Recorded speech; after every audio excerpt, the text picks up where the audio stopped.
Hello guys, welcome to my YouTube channel.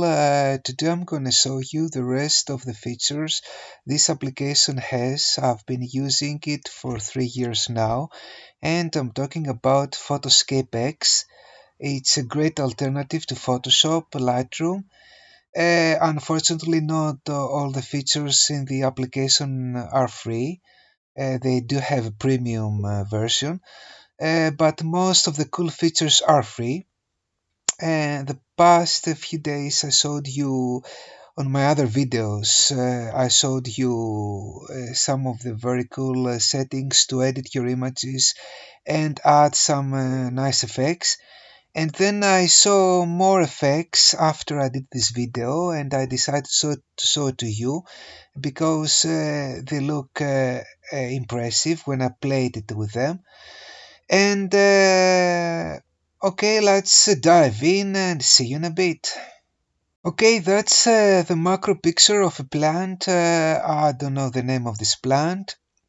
I shot this image 10 years ago with an extension tube and not a macro lens. That time I didn't know about macro photography, and I want to buy a macro lens. Still, I found these nice little things that you could create some macro photography. I want to buy another lens, so I decided to pick this first and play with macro photography.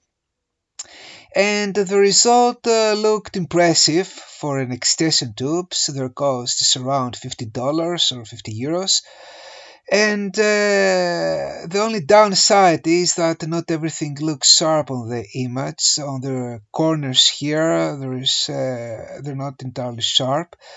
That time I kept the aperture at 3.5. I should have gone to f8, f16 ideal aperture for flower photography and plant photography. Anyhow, this image turned out to be fine, and last time I showed you about these effects here. There's a list of presets you can add to your photography and create a digital art or edit the image. And let's go here to another cool feature. It's called transformations. It's under the effects button on the Photoscape X. The first feature is called Toy Planet. And here we can create some digital art abstract photograph out of this image. If we go to zoom and bend, voila, I just created a cave made of plants. And of course, it's a macro photo, so it's gonna look a hell of impressive if you saw it on a photography site or somewhere else. I can hit apply button. I'm not gonna do that. Then let's go to the next is called stretch. Sorry about that. Like the title says, you can stretch the image. You know what this does. Then we have the fisheye effect. I had the fisheye lens some years ago, but I lost it. Silly me. The glass has a lot of scratches, so I cannot use it properly. And here you can add some nice fisheye effect in this image and make it look like a sphere made of plants, of green plants. Let's go to perspective. It's ideal if you shot this photo with a fisheye lens. It's vertical, horizontal, and another cool thing this feature has is that you can add some color and texture on your background. Here we have a list of slides here with different colors you can choose from. It's similar to Photoshop. On the next icon, we have a list of textures, patterns, and shapes that you can add in your background.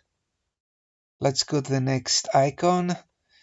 Yeah, unfortunately, a lot of these things are locked, but 6 cool color palettes are free, so you can use it. And if we go to vertical and horizontal, we can arrange this image and hit apply button. Let's show you another macro image I created. That's a bag, a small bag, but I forgot how, its name. It's Beetle, Beetle like the movie Beetlejuice. I'm not sure. I think it's Beetle. Yeah, let's go here to offset, and here we can create multiple images of the same image with this bag on the corner here, and it looks like a window, a very cool effect. Unfortunately, these other presets are locked, like replace image, less correction, transform. Let's go to 3D objects, and here we can create a 3D object with our photograph, and look how cool the photo looks like. Teapot with a bag, and we can change, of course, the background with these icons here. I just show it to you, and we can hit apply and then save it. I'm gonna save it for another day. Text, a very cool way to add text in your documents with your photograph as the main color of the letters. Look how impressive the text look like with the bag here, the beetle here, the lovely little beetle. If it's beetle, what it's called, I'm not sure. Let's go to scissors. I love this photograph. I don't want to change it now. That's why I keep it as an example. It's a nice effect, scissors, to add some iconic scissor in your photo. Just a silly little feature. I'm not sure what it's used for. And then we go to merging weight here.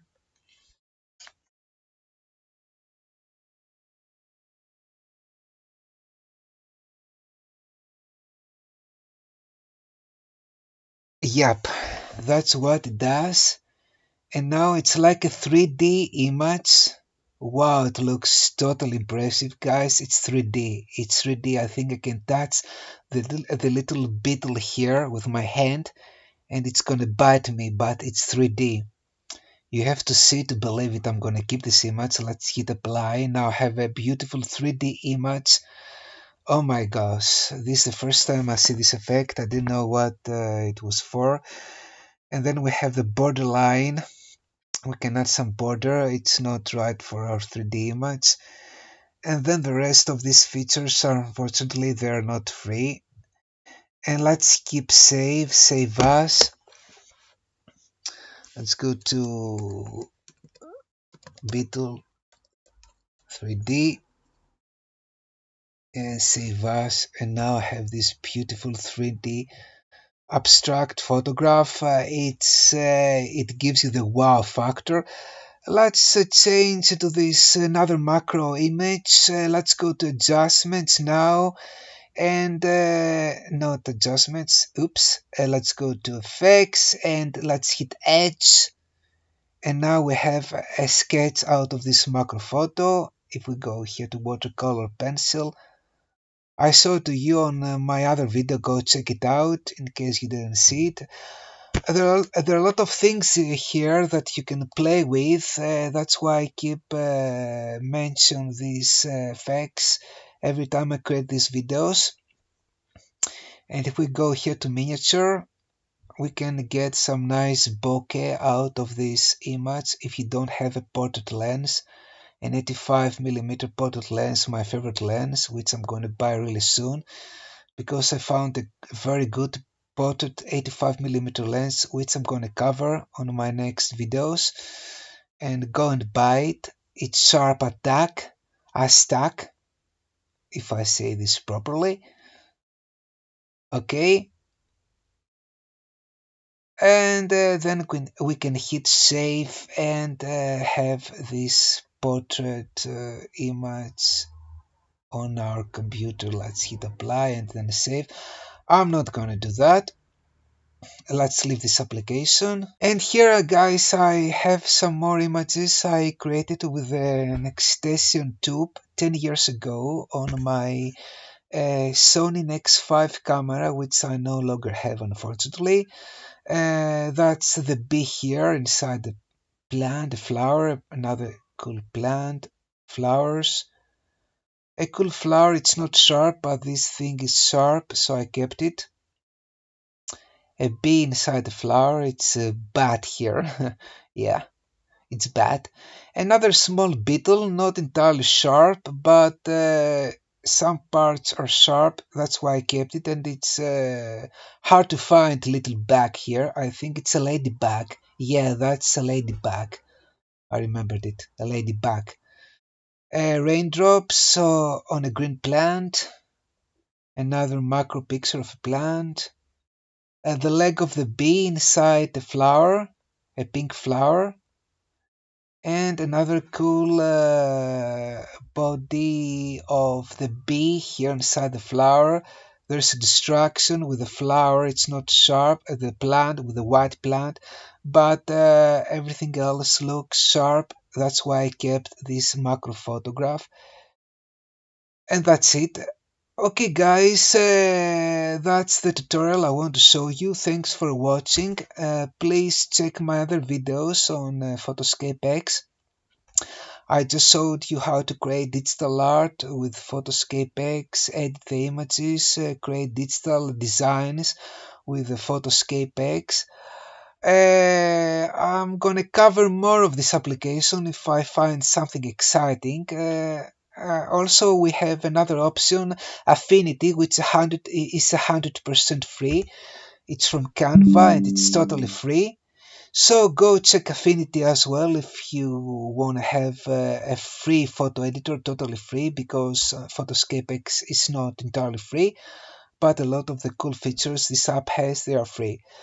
Please check out my other videos, subscribe on my YouTube channel. I need to create more content and I want people to see my content, otherwise what's the use of making these videos? And okay, thanks for watching and see you next week on my other video. Okay, take care and adios.